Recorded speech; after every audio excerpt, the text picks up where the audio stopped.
Praise the lord. ఈరోజు దేవుని వాగ్దానము, మీరిక మీదట పరజనులను పరదేశులునై ఉండక పరిశుద్ధులతో ఏకపట్టణస్థులను దేవుని ఇంటివారునై ఉన్నారు. ఎఫెసీయులకు రాసిన పత్రిక 2వ అధ్యాయము 19వ వచనము. సహోదరి సహోదరులారా, అపోస్తలుడైన పౌలు ఎఫెసు క్రైస్తవులను ఉద్దేశించి క్రీస్తుపై విశ్వాసం ఉంచినప్పటి నుండి వారి జీవితాల్లో జరిగిన పరివర్తనను గురించి, క్రీస్తులో వారి స్థానం గురించి తెలియజేస్తున్నాడు. వారు ఒకప్పుడు తమ పాపాలలో చనిపోయి దేవుని కృప ద్వారా క్రీస్తులో ఎలా బ్రతికించబడ్డారో, ఇప్పుడు క్రీస్తులో వారి గుర్తింపు మరియు దేవునితో వారి సంబంధం ఏంటో ఇక్కడ వివరిస్తున్నాడు. పౌలు మీరిక మీదట పరజనులను పరదేశులునై ఉండక అని చెప్తూ, ఎఫెసు క్రైస్తవులు క్రీస్తుపై విశ్వాసం ద్వారా ఇకపై బయటి వ్యక్తులు లేదా ఆధ్యాత్మిక రాజ్యంలో లేనివారు కారనే వాస్తవాన్ని నొక్కి చెప్తున్నాడు. ఎందుకంటే వారు ఇప్పుడు విశ్వాస సమాజంలో భాగమయ్యారు, పరిశుద్ధులతో తోటి పౌరులయ్యారు. అందుకే వారికి పరిశుద్ధులతో ఏకపట్టణస్థులను దేవుని ఇంటివారునే ఉన్నారని చెప్పాడు. ఇది విశ్వాసుల ఐక్యత మరియు ఒకే ఇంటి సభ్యులుగా విశ్వాసులు సామరస్యంతో మరియు పరస్పర మద్దతుతో జీవించాల్సిన అవసరాన్ని గుర్తు చేస్తుంది.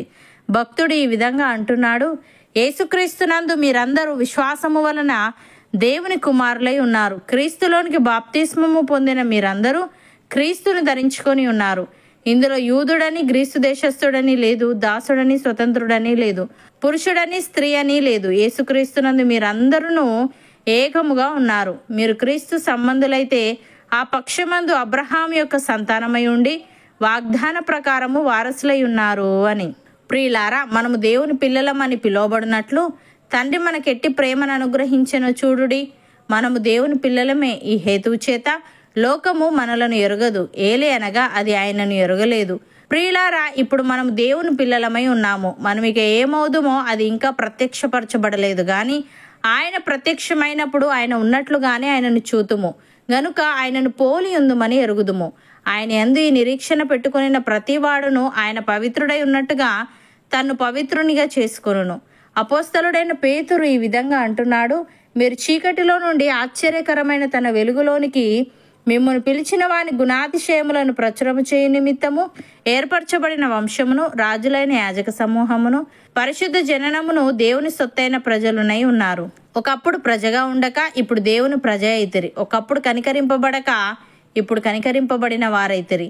ప్రియులారా, మీరు పరదేశులను యాత్రికులునై ఉన్నారు గనుక ఆత్మకు విరోధముగా పోరాడు శరీరాశలను విసర్జించి, అన్యజనులు మిమ్మల్ని ఏ విషయంలో దుర్మార్గులను దూషింతురో ఆ విషయంలో వారు మీ సత్క్రియలను చూచి వాటిని బట్టి దర్శన దినమున దేవుని మహిమపరచునట్లు వారి మధ్యను మంచి ప్రవర్తన గలవారై ఉండవలనని మిమ్మల్ని బతిమాలుకొనుచున్నాను అని. సహోదరి సహోదరులారా, దేవుని చేత ఏర్పరచబడిన వారును పరిశుద్ధులను ప్రియులునైన వారికి తగినట్లు మీరు జాలిగల మనస్సును, దయాలుత్వమును, వినయమును, సాత్వికమును, దీర్ఘశాంతమును ధరించుకొనుడి. ఎవడైనను తనకు హాని చేసనని ఒకడనుకొని ఎడల ఒకరినొకడు సహించుచు ఒకరినొకడు క్షమించుడి. ప్రభు మిమ్మను క్షమించినలాగున మీరును క్షమించుడి. వీటన్నిటిపైన పరిపూర్ణతకు అనుబంధమైన ప్రేమను ధరించుకొనుడి. అవును అన్నవారు నాతో పాటు ప్రార్థనలో ఏకీభవించండి. పరిశుద్ధుడా, ప్రేమగల తండ్రి, మేమిక మీదట పరజనులమును పరదేశులమునై ఉండక పరిశుద్ధులతో ఏకపట్టణస్థులమును నీ ఇంటి వారమునై ఉన్నామని ఒకే ఇంటి సభ్యులుగా విశ్వాసులు సామరస్యంతో మరియు పరస్పర మద్దతుతో జీవించాలని నీవు తెలియజేశావు. తండ్రి, నీకు స్తుతులు.